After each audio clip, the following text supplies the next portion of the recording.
ദൈവമായ കർത്താവ് നമുക്കൊരു ദിവസം കൂടി ദാനമായിട്ട് തന്നിരിക്കുകയാണ്.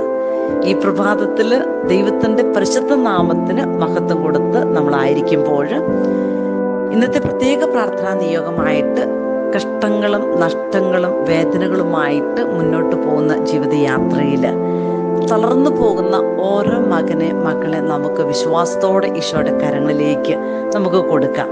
ദാനിയേൽ പ്രവാചകന്റെ പുസ്തകത്തിൽ 3-ാം അധ്യായത്തിൽ 17-ാം തിരുവചനം നമ്മൾ വായിക്കുമ്പോൾ നമുക്ക് മനസ്സിലാക്കാൻ പറ്റുന്നൊരു കാര്യമുണ്ട്.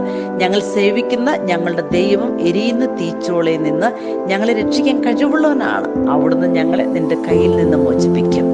നമുക്കറിയാം, 3 യുവാക്കന്മാര് എരിയുന്ന തീച്ചൂളയിൽ കടന്നു പോയപ്പോഴും ദൈവത്തിന്റെ ശക്തമായിട്ടുള്ള സംരക്ഷണം, അവരിലുള്ള വിശ്വാസമാണ് ഏത് കഷ്ടങ്ങളും ഏത് നഷ്ടങ്ങളും ഏത് പ്രതികൂലത്തിന് നടുവിലും ദൈവത്തെ മഹത്വപ്പെടുത്തുവാൻ ദൈവമായ കർത്താവ് നമ്മളോട് ആവശ്യപ്പെടുകയാണ്. കാരണം കർത്താവ് നമ്മളോട് പഠിപ്പിക്കുന്ന ഒരു കാര്യമുണ്ട്: അങ്ങയിൽ ആശ്രയിക്കുന്ന ആരും ലജ്ജിക്കുവാൻ ഇടവരുത്തുകയില്ല.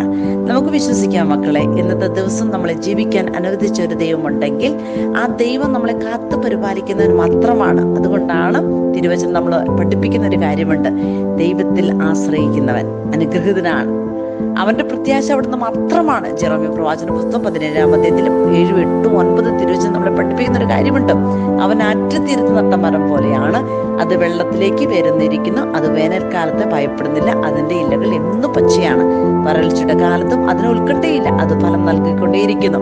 ഏത് കഷ്ടങ്ങളും ഏത് പ്രയാസങ്ങളും ഏത് വേദനകളും ഏത് രോഗപീഠകളും നമ്മുടെ മുന്നിലേക്ക് ആഞ്ഞടിച്ചാലും, ഏതൊക്കെ കൊടുങ്കാറ്റുകൾ ഏതൊക്കെ എരിയുന്ന തീച്ചുള്ള നമ്മുടെ ജീവിതത്തിലേക്ക് കടന്നു വന്നാലും ദൈവമായ കർത്താവ് നമ്മളോട് പറയുന്ന ഒരേ ഒരു കാര്യമാണ്: ദൈവത്തിൽ ആശ്രയിക്കുന്നവനെ ഒരിക്കലും ആർക്കും തകർക്കാൻ പറ്റുകയില്ല. കാരണം അതിന്റെ വേരുകൾ ആറ്റുതീർത്ത് നട്ട മരം പോലെയാണ്, വെള്ളത്തിലാണ് അത് നട്ടിരിക്കുന്നത്.